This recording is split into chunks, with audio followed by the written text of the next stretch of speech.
Magandang gabi, mabibilis sa balita kasabay ng uwian, hapunan at pahinga.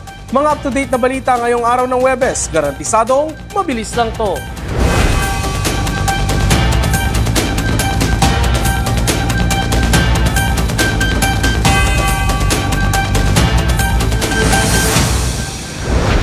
Umeskapo na si Senador Ronald Bato de la Rosa mula sa Senado. Kasunod ng barilan doon kagabi, ito ang kapwa kinumpirma ng Malacanang at ni Senate President Alan Peter Cayetano. Ang NBI, malaki ang hinala na staged ang nangyaring pamamaril sa Senado. Mabilis sa balitang hatid ni Michelle Guillan. As of 11:09 a.m., several sources confirmed that the Senator Bato, is no longer in the Senate premises. Wala na sa Senado si Senator Bato de la Rosa kung saan siya humiling ng protective custody sa harap ng nakabinbin na warrant of arrest ng International Criminal Court laban sa kanya. Ito ang kinumpirma ni Palace Press Officer Claire Castro at liderato ng Senado ilang oras matapos ang barilan sa Senado sa pagitan ng mga personnel ng Senate Sergeant-at-Arms at National Bureau of Investigation. Pero hindi na nagbigay ng karagdagang impormasyon si Castro kung paano ito nakalabas ng Senado. Ibinahagi naman ni Castro ang nakuhang report ni Pangulong Bongbong Marcos kaugnay ng pangyayari sa Senado bago ang barilan mag-aalas 8 kagabi. Pagdating sa bridge sa GSIS premises, tinanong ng USAA ang NBI agent na nakaupo, lamang kasama nga ang isang blue guard ng GSIS. Nagpakilala na NBI agents at nung nagsabi sila ng kanilang pagkakakilanlan, agad nagpaputok ng warning shot si Sergeant-at-Arms Mau Aplasca. At dahil doon, napilitan ding magpaputok ng warning shot ang NBI agent. Sa briefing, nanindigan pa rin si NBI Chief Attorney Melvin Matibag na wala siyang idineploy ng mga ahente sa Senado dahil nananatili lamang raw mga ito sa area ng GSIS na gusaling kadikit ng Senado.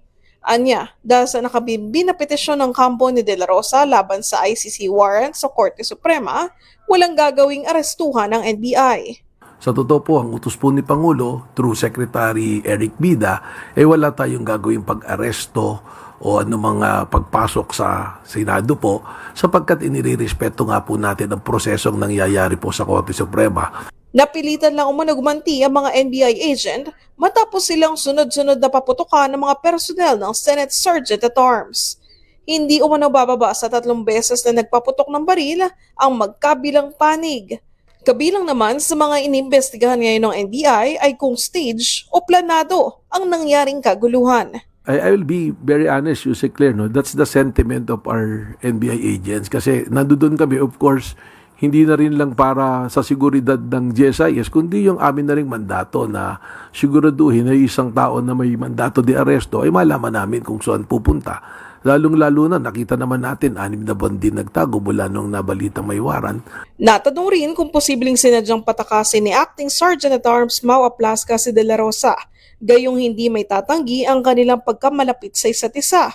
Bilang parehong tubong Davao City at sabay pumasok ng Philippine Military Academy noong 1982. I'm a graduate of Philippine Military Academy. Pagdating sa organization yun, of course, doon ako natuto. But isa sa mga natutunan natin is, of course, isa lang like investigator. Let no person deter you from the truth and to ensure that justice is done. Pinaubaya na ng NBI sa Department of Justice ang legal assessment ng insidente na kinasasangkutan ng 20 personnel mula Office of the Sergeant-at-Arms ng Senado, NBI, Police Security and Protection Group o PSPG at ng Philippine Marines.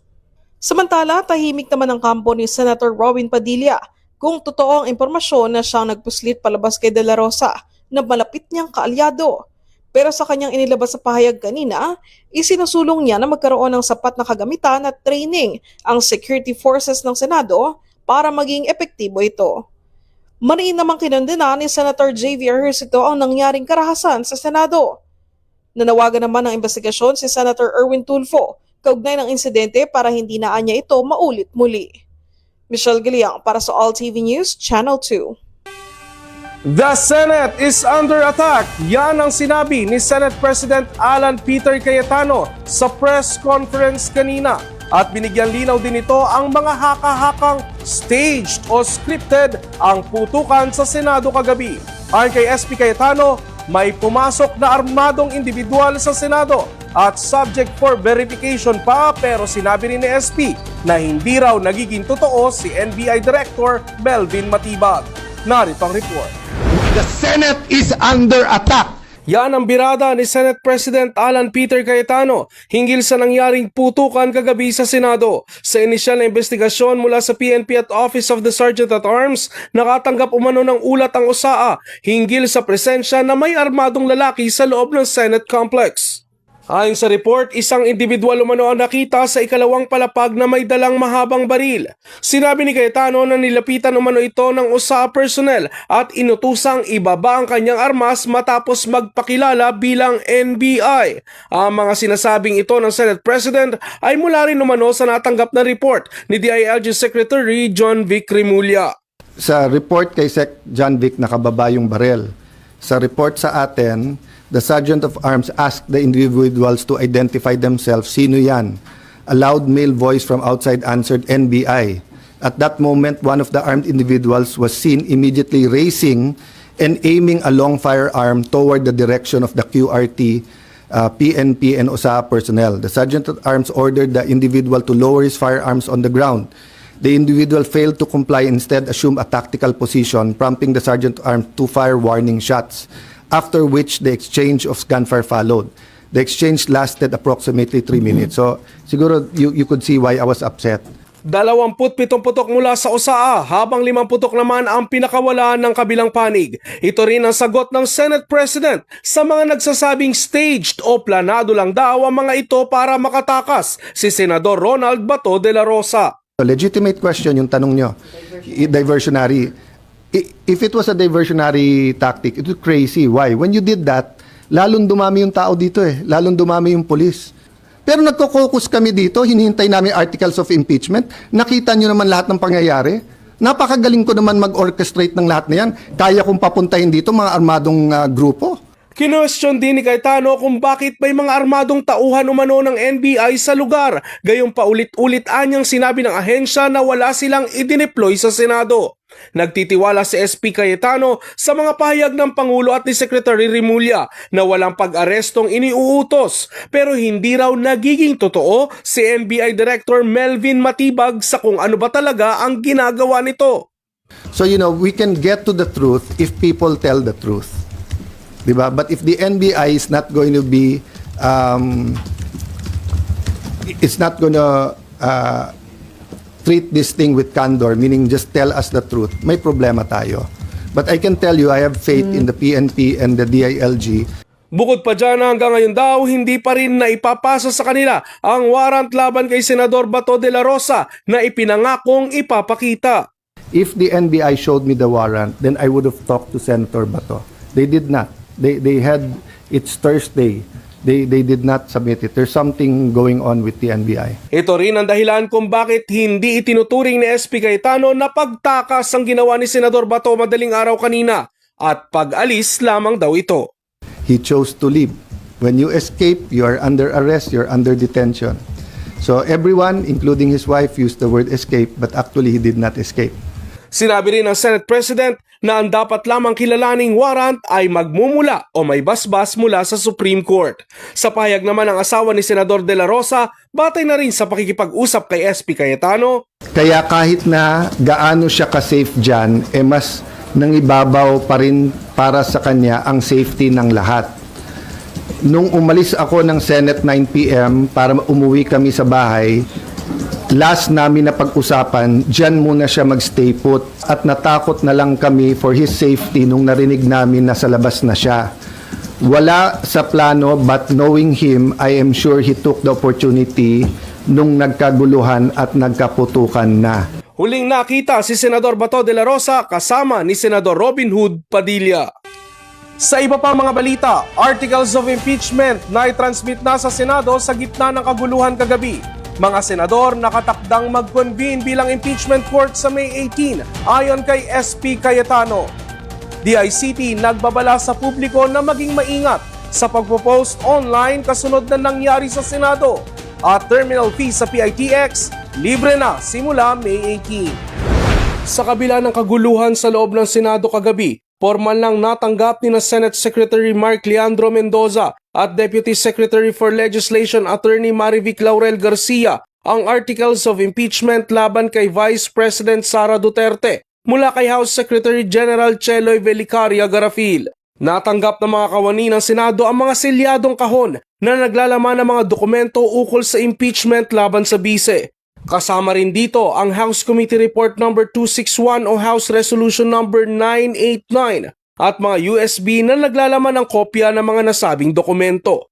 Ayon naman kay Senate President Alan Peter Cayetano, nakaschedule na mag-convene bilang impeachment court ang Senado sa May 18 o sa lalong madaling panahon. The Secretariat has been directed to include the articles of impeachment in the calendar for ordinary business for referral to the impeachment court, which shall be convened on 18 May 2026, 3 p.m. or at the possible soonest time. Sinabi ko doon, on Monday or the soonest time or forthwith. No?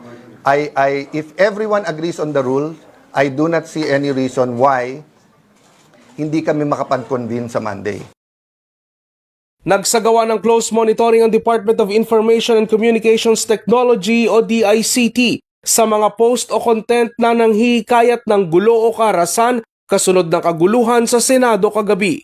Ayon sa DICT, nakaalerto sila upang tiyakin ang kaligtasan at kaayusan ng online space. Nanawagan din ng DICT sa publiko at netizen na maging responsable sa pagbabahagi ng impormasyon tungkol sa insidente. Sa panahon ng tensyon at pangamba, walang puwang ang pagpapakalat ng mga fake news at mga hindi beripikadong impormasyon, mga edited videos at mga mapanlinlang na mga posts na magdadagdag ng kalituhan at takot sa publiko.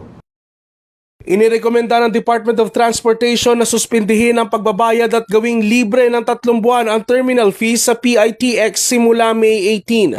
Ayon sa DOTR, sakop ng libreng terminal fees ang lahat ng PUV na gumagamit ng PITX, kabilang ang provincial buses, city buses, modern PUJs, traditional PUJs, UV Express vehicles at mga taxi. Base sa terminal fees ng PITX, kada onboarding ng PUVs aabot sa 100 pesos ang binabayaran ng provincial buses, habang 20 pesos naman ang babayaran ng city buses at UV Express.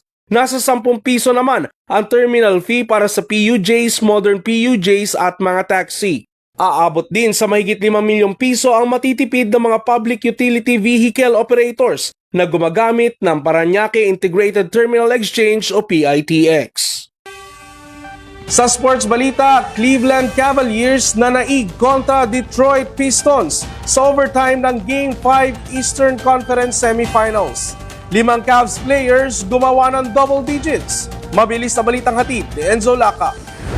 Sa Game 5 ng Cavs at Pistons, di kita ng score sa first quarter. Wanted a push off on Harden. Allen flips it up and in. Stewart gonna try another. Stewart has it up. Pagdating ng second quarter, dito na unti-unting lumaki ang lamang ng Motor City. Floats it in. Dangerous pass. Cunningham has it. Ahead to LeVert.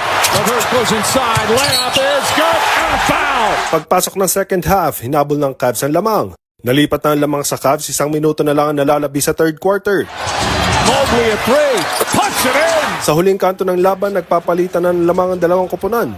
Ang game-winning shot sana ni Donovan Mitchell nasundot ni Ausar Thompson para sa overtime. Sa overtime, hinawakan na ng Cavaliers ang momentum. 25 seconds sa overtime na ipasok ni Cade Cunningham ang 3 points para ilapit ang lamang 113-112.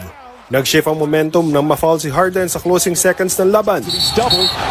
Hindi rin naipasok ng Pistons ang dalawang 3-point attempts. Natapos ang laban 117-113.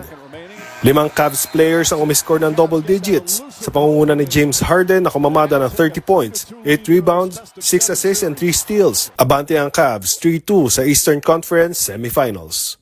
Enzo Lacap, All TV News, Channel 2.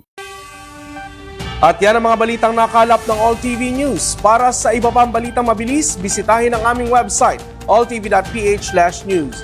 I-like at i-follow din ang aming social media accounts. Ako si Ralph Lopez. Magandang gabi.